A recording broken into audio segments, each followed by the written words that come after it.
Thank you, everyone. Sorry for the delay. Apologies if this is a little bit bumpy. I'm not presenting off of my optimal hardware setup. If you're curious for the full story, ask me at lunch. It involves a fire and smoke, and it's a great story. But I don't have time to tell it today. The other thing I will say, I'm Bengali. I'm also a New Yorker. Those two things combined mean that I have a habit of talking very fast naturally. That's just the way that we go. If at any point I am talking too fast to understand, just like wave like this, and don't be shy about it. So like, let's give it a practice right now. Everyone just like wave, yeah, do that, and I'll try and slow down. It's hard. Old habits die hard. So anyway, my name is Aditya, and I work on the observability team at Stripe, primarily on our open source tools for monitoring and observability, which you'll see in a moment. At Stripe, we provide a simple, unified API for companies of all sizes to accept payments online. And so today, I'm going to tell you about how we've built and are continuing to build a unified tool for full cross-sectional visibility into all aspects of your system's code.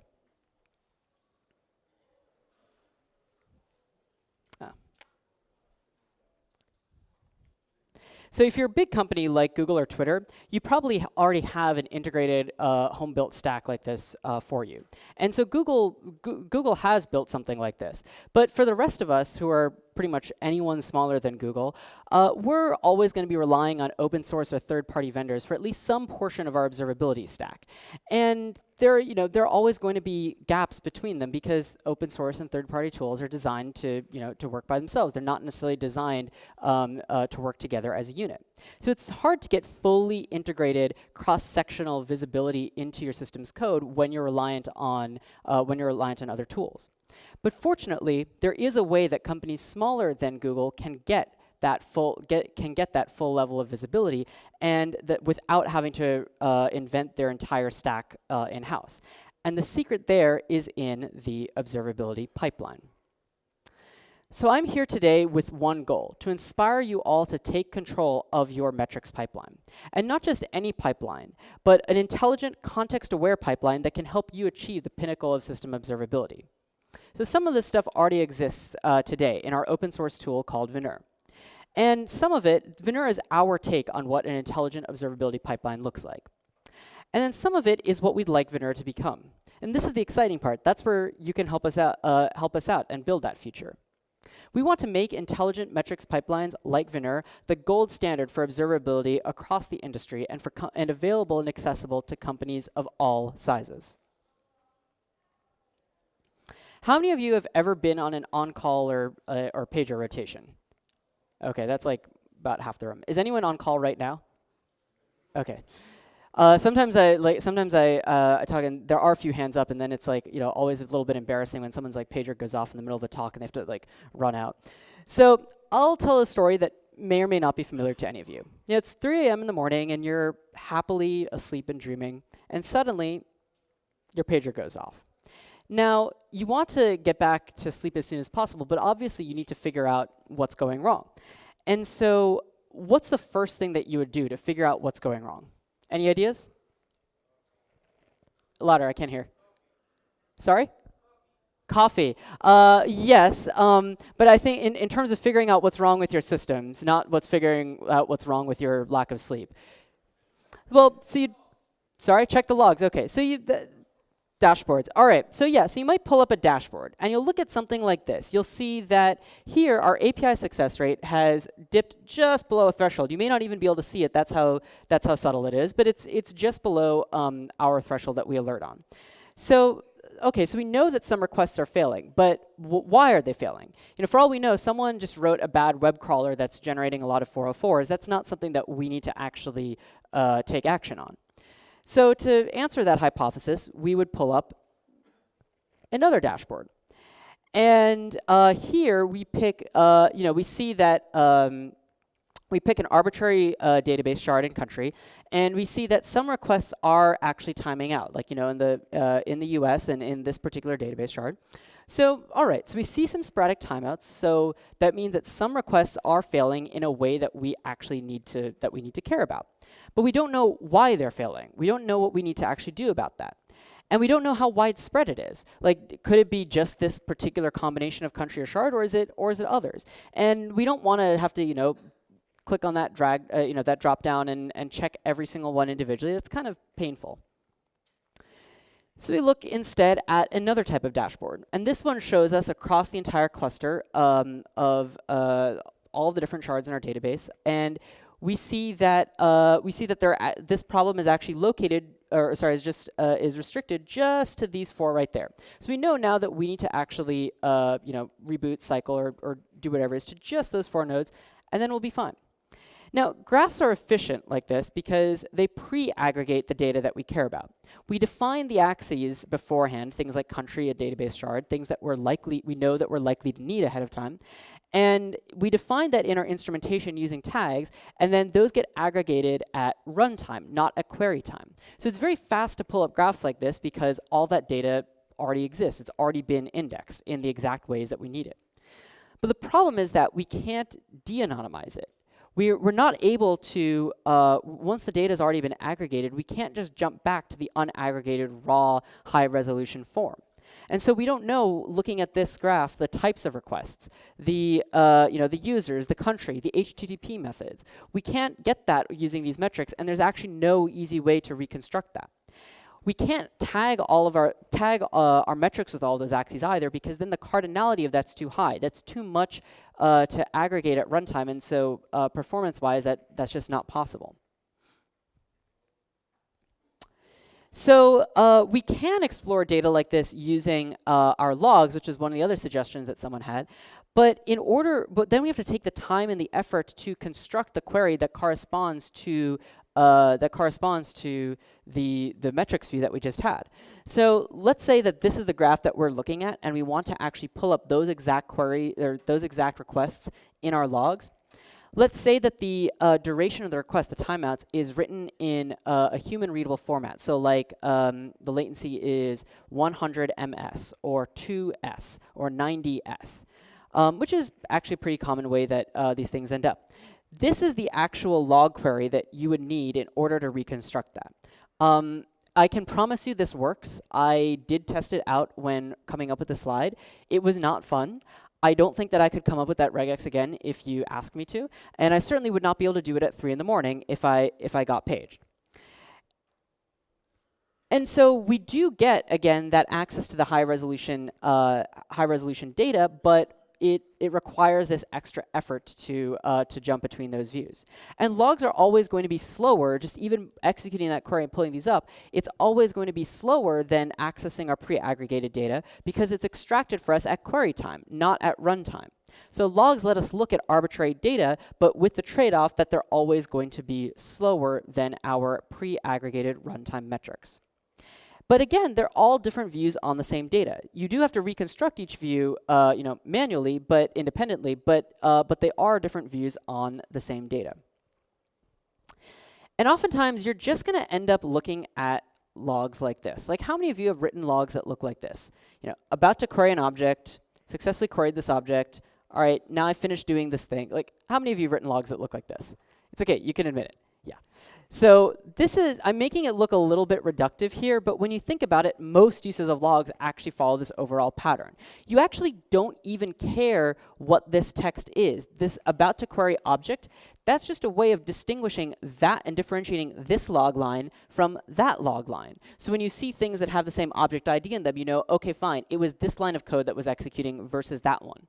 And when you think about it like that, this text could actually just be replaced with some randomly generated ID. It doesn't need to be human readable. It's not meaningful. It's just a disambiguation tool. And when you look at it like that, you realize you're just using logs like a runtime debugger. You're just doing GDB, but by human, by analyzing it, by looking at the logs yourself. So it means that reading the logs to figure out the source of a bug is really just one step away from saying that you should look at the source code and analyze that in your head to figure out what the source of a bug is. And of course, we know that that's not a feasible approach. That's not how we operate code. That's not how we write code that's observable. Now, one other tool that people sometimes use to get visibility and to fill in that gap is request tracing. How many of you have used request tracing before? All right, maybe like that's like a fifth of people in here. So, so first of all, that's another tool for those of you keeping track at home. That's 5 different dashboards now that we've looked at. Request traces are basically just like a distributed stack trace. So you've ever seen run a profile or a stack trace on a single process? You get a nice little breakdown, a call tree of all the different functions that are calling each other, and you figure out how much time is spent in each one. And with a request trace, you're doing exactly that, but across all servers in your distributed system that are responding to a single request. And so in this case, they'll be color-coded by server. So the red, actually in the red here it means error, but you can see here that these are all different functions inside the blue process, the service that's being labeled as blue, and then it talks to a couple of other different services, this purple, this pink, and this other one right here, and of course all the different green ones, those are database requests. It's talking to all these other services before returning a response. And so you can actually see how much of your total latency is for an individual request comes from different services. Now, if you're lucky, you've got tracing instrumented around the parts of the code that are breaking, but you might not. And even then, it's still not wholly integrated with the other tools that we just saw. It's not integrated with our metrics dashboards, and it's not integrated with our logs either. Now, in physics, all matter is built off of certain fundamental particles. We have protons, electrons, and neutrons. And together, everything we see, everything in the observable universe is built using these fundamental particles. And now in observability work, our tools also use certain fundamental particles, these primitives that construct everything that we can observe, everything that we can see about our systems.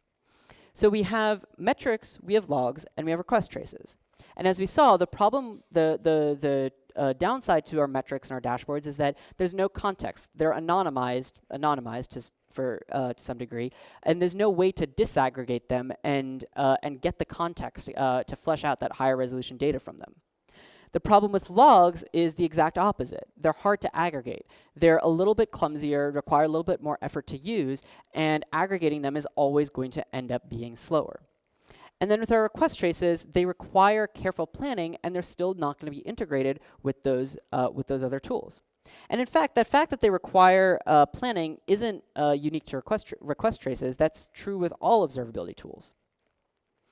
Because observability information is only going to be useful if developers have put in the time and the effort to predict. And not just to predict, but to correctly predict the exact parts of the code that are most likely to break, and what information is going to be needed to debug them from a broken state. So you can think of it like tests, except with the stakes are even higher, because with our metrics and with our observability instrumentation, we only ever care about the values of our metrics when things are already going wrong in production. And so this is one of the reasons why they say that people who write a service should be the ones who are on call for the service. Has anyone heard that truism before? It's a pretty common, yeah, exactly. So it's it's not meant to be a punitive statement that the people who write the code are the ones who run it. It's actually just a practical observation that they're the ones who have the context and the knowledge. They're the ones most likely to have that. And that's kind of ridiculous. I mean, imagine if we applied that principle to other forms of engineering. Imagine if we built houses this way.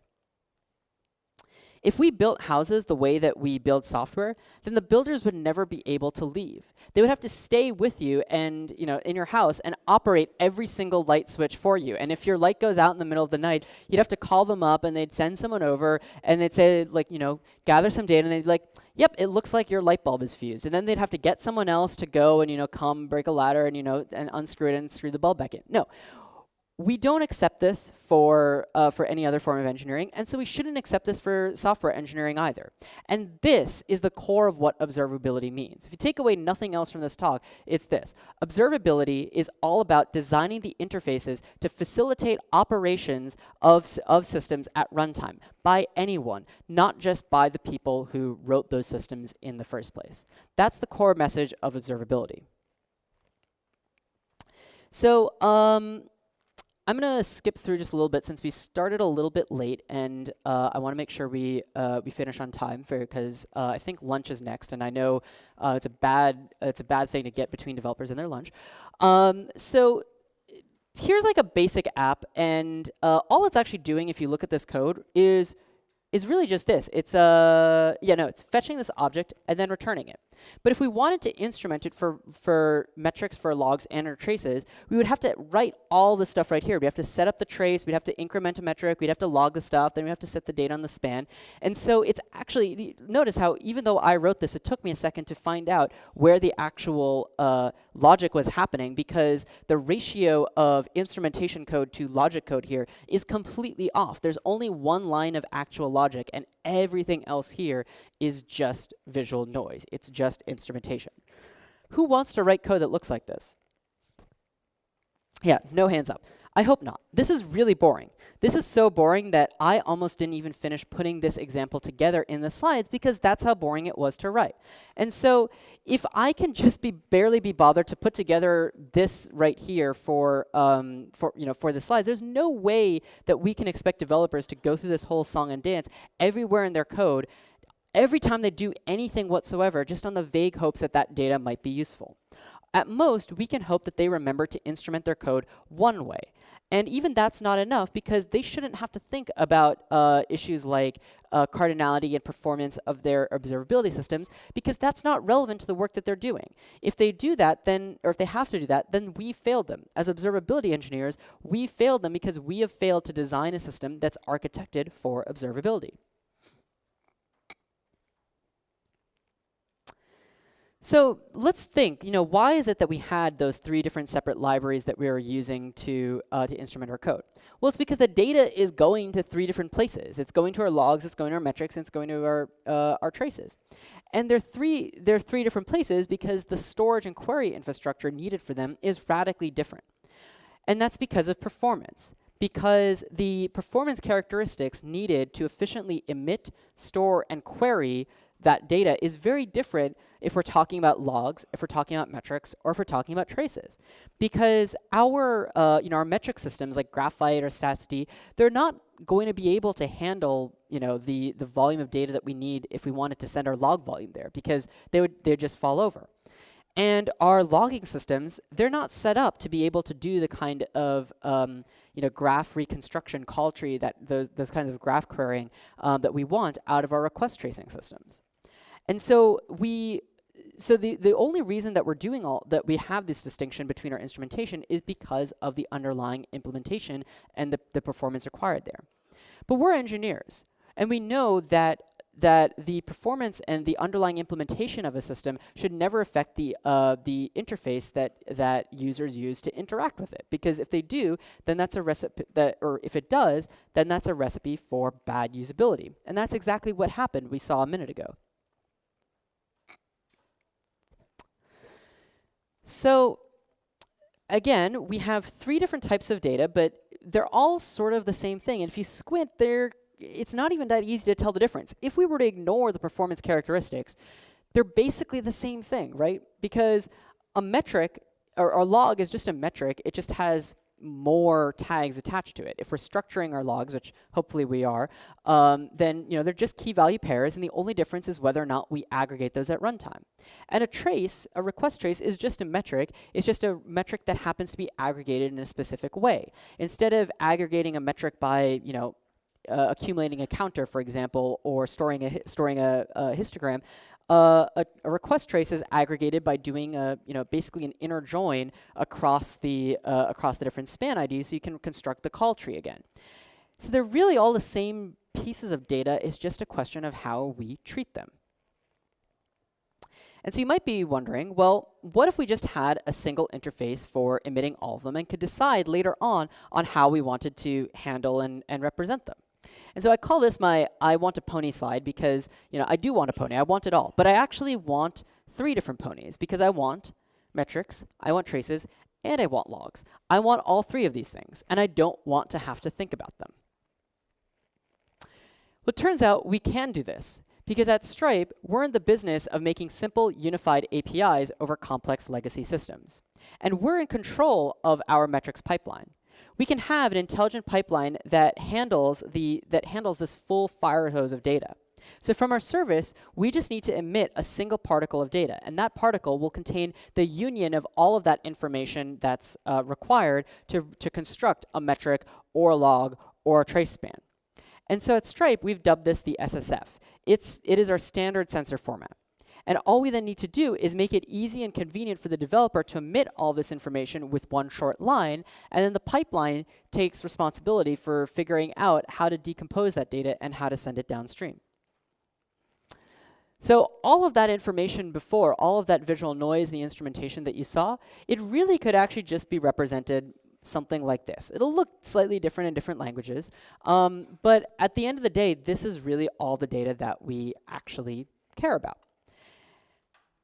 And so before we tag the metric with the success, and we tag the metric success and we log the query parameters, and we sent those to different places. Here we're just putting them all on the same thing, and our pipeline is responsible for figuring out which of those fields are going to have a low enough cardinality that that they can be aggregated at runtime, and which ones won't, which will get dropped and only emitted and sent to our logs. So Veneur, our pipeline, can take a stream of SSF particles and it decides not just where to route them, but also what to make out of them. So each particle here contains the full amount of information, but each icon here tells us what Veneur is going to use it to build. So Veneur takes this particular one, the first one, and it turns it into both a log and a metric. And it started off doing the same thing with this piece of data that it saw here, this particle, both a log and a metric, but then it noticed that the axes were too high. It can't actually tag the metric with that many different axes simultaneously. So it drops the metric, but it still keeps the log, and it sends that downstream. And it does the same thing here, except instead it sends a request trace, though, that later we can construct that call tree. And then here, this is something kind of interesting because these three right here, it creates logs and metrics from them, but it also notices that they have a similar shape, that they're actually related in some way. So then it's able to decide that it's going to construct a histogram out of them and create a new piece of data, a meta piece of data that will also get sent downstream and be available in our metrics tools. So we're not going to send our full log data to, Graphite or Stacity or whatever, but we know which SSF particles were used to create each piece of information because our pipeline is the one that's doing it. And so we can store that relationship and reconstruct it later if needed. And that's the crux of it. Veneur is not a replacement for any of these tools. It's a pipeline that lets you integrate and leverage them together better, more easily. Veneur uses the SSF particles to build the data that tools like Papertrail and Zipkin and Graphite and Grafana, that all those tools will present to us in a usable form. So the developer no longer needs to decide how they want to see the data represented at the time that they instrument it. They just need to make the decision to instrument their code and let the pipeline handle the rest. So we have a few minutes. Let's see some examples of what it means to be able to leverage those tools together more easily. Well, we could create more integrated views for one. So let's go back to the beginning. Before, we had this one dashboard with our metrics, and then we also decided that we wanted to see it in our logs, or see that same view in our logs so we could get more information out of them. But we had to reconstruct all of, this entire query right here to find the corresponding view from our logs. And remember, these are different pieces of instrumentation. That before, this was being emitted using some metrics logging library, and this is being emitted using some, this is being emitted using some metrics tracking library, and this is being emitted using some logging library. But remember, we own our pipeline, and our pipeline is aware of the relationships between those because they're being emitted from the same SSF particle now. They're now part of the same instrumentation, and so we are able to create these layers on top of our tools that allow us to jump from one to the other more easily. We can layer extensions that allow us to link back and forth because we're the ones who've constructed that data in the first place. So this first link right here will actually bring us to the corresponding view in our logging system, and it'll automatically construct the query that's needed to bring us those same data points that have the full resolution of data, just not pre-aggregated for us.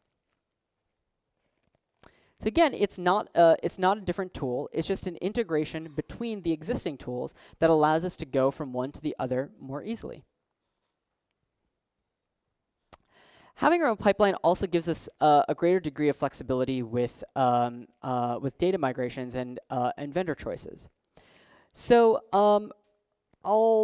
I'll touch on this only briefly in the interest of time, but by owning our pipeline, we're no longer tied to any one given piece of instrumentation because if you notice now, our instrumentation library is actually completely independent of the different downstream data backends that we're sending it to. Our pipeline is responsible for managing that transformation of the data. And so if we need to actually switch from, say, one vendor to the other, or one open source tool to another for our logs or for our request traces, we don't need to touch a single line of application code. And this actually is exactly what we did earlier this year, about 8 months ago. We ended up needing to swap out one of the tools that we were using, and we were able to do so without actually having to go through it, and developers having to make any changes to their application code because the pipeline took care of the heavy lifting for them. These are a couple of the things that people on our team said about why they're glad about having an intelligent pipeline, specifically in the context of data migrations. So one of the other pieces of flexibility that we get, or the advantages that we get, I should say, about having our own pipeline is that we're able to tailor the trade-offs that we make with our data. So we're always going to have to trade off accuracy, precision, and performance in observability work. I mean, that's a fundamental trade-off within data processing. But we can ensure that that trade-off works for us at each step. So it's like going to the casino. The house might not win on every single hand, but at the end of the day, the deck is stacked in their favor. They know that they will get they will get what they need. And aggregation is a good example of this. So let's say that we're aggregating we're analyzing API latency. We can't send and store every single latency data point for every single request because that's just too much. Like, even as a human, we can't look at that data and make anything meaningful out of it because we can't store that in our brains. So instead, we have to look at some sort of aggregates or statistics which capture the key attributes of the data that we care about. Things like the median or percentiles or averages. And those give us some of the qualities of the data, but it's lossy. You can't reconstruct the entire data set just from knowing different percentiles, even though it will give you a good picture. But even if we have to make a trade-off, the point of an intelligent pipeline is that we can make those trade-offs in ways that basically hide the downsides or hide the trade-offs in parts where we know it's not going to affect us. So if your observability pipeline goes down, if you're statsd, if you're running statsd or Graphite and that goes down, you're kind of hosed because you don't have any visibility into it whatsoever. So our pipeline needs to be highly available. And so that's why we end up using a distributed and tiered architecture. Oops, sorry. That's why we end up using a distributed and tiered architecture, so that every single box in our fleet is running a local instance of Veneur. Every application sends its data to that local instance, and then that gets sent downstream to our data tools. And so in a Kubernetes world, each box here, you can think of it just as a pod. But we have an aggregation problem here, because if we want to get, say, the maximum latency across all of our different servers, that's easy. You can just take the maximum of all of these. But if you want to know the, say, the median or the 99th percentile latency, now you've suddenly got a problem. Because you can't just take the 99th percentile or the median on each box and then report those downstream and then do some sort of function to reconstruct the global percentile from that again. It doesn't work that way. Percentiles are not monoids. You can't reconstruct them. So if you wanted to get that data, you would have to actually still store all those data points and send them downstream to be aggregated. And then that defeats the whole point. That's too much data, and that would, our systems would fall over. So we'd have to send them all downstream here, and then, and as we just decided, that's a non-starter because we need our system to be highly available. So instead, what we do is we have a distributed and tiered architecture. So we actually have, we still have Veneur running on every single box in the fleet, but it also sends, oops, here we go. Sorry, this is, here we go. So for our global aggregates, we're able to, so we have the boxes running on every single, we have Veneur running on every single box in the fleet. It sends its local data immediately to the dashboard tools, but then we have these aggregator boxes as well. And we send the aggregated data to the,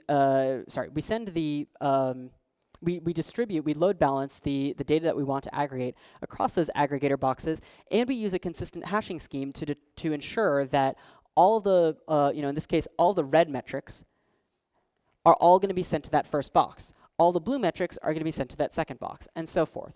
So we still get the semblance of full global aggregation, but we do so in a way that's completely horizontally scalable. We don't actually need to limit ourselves to just to any one box. And in fact, if any of these falls over, we don't actually lose visibility into any of the other metrics. We only lose aggregates that happen to be aggregating on one of those boxes, so 1 out of n of our metrics. But we can actually do better than this. I don't have too much time here to talk about this, and this is actually where my background as a statistician comes in, so I could talk about this for a while. If you want the full picture, come find me afterwards. But I said a moment ago that there's no mathematical operation you can take that will combine medians of medians and give you a meaningful answer. And that is true if you're dealing with exact values. But there are approximations that you can take which will give you in fact, the exact properties that you need. They'll approximate with high precision the medians at the percentiles at the tails, like the 99.9th percentile, which it turns out is exactly what you want. So we actually can get the best of both worlds. We don't have to store and send all that data. We can operate on it in a reduced fashion and still get high precision results. If you're interested in how this works, come find me afterwards. So if you're interested in using any of the most common tools, if you're currently using any of the most common tools like Grafana, or Datadog, SignalFx, Prometheus, OpenTracing, Veneur can work out of the box for you. And you can, I'd recommend check it out. You don't have to change your existing instrumentation at all. You don't have to use the SSF to get, value out of Veneur. It'll obviously, that's where you get the full power out of it. But Veneur is capable of working with your existing setup as a drop-in replacement for some of these tools. So you can actually, you can check it out as an easy trial. It's free and open source. We released it as an open source project because we find it useful ourselves, and so we hope that some of you might as well. So let's go back to that story at the beginning. You're still not thrilled about being woken up at 3 in the morning, but that's okay because now you know that your systems have an intelligent observability pipeline that's doing all this heavy lifting for you. So yeah, you're not thrilled about being woken up, but you're able to pull up a dashboard immediately that shows you again the API success rate, and that's dropped below a certain threshold. But you don't have to jump back and forth between 5 different dashboards and pull those up yourself manually, because thanks to our pipeline, we're able to integrate those together more smoothly. You can go from one to the other and develop a coherent observability narrative that allows you to debug in a more natural and meaningful way, without having to stop and figure out how you're going to extract, query, and crunch that data yourself. So if you think that sounds like a better life to be living, then yeah, check Veneur out. We built the first version of it ourselves at Stripe, but we're not the only ones who use it or who contribute to it. Sentry and Bluecore are 2 other companies that have monitoring and runtime data right at the core of their products, and they both rely on Veneur for their metrics pipeline. So through our work and through the help of others as well, we've achieved quite a lot with Veneur. But there's still a lot of work that we need to do if we want to make Veneur truly, make intelligent observability pipelines like Veneur universal and that gold standard across the industry. So let's do this. Let's make the gold standard of monitoring, which is fully integrated observability tools, accessible not just to the Googles of the world, but to companies of all sizes. Thank you.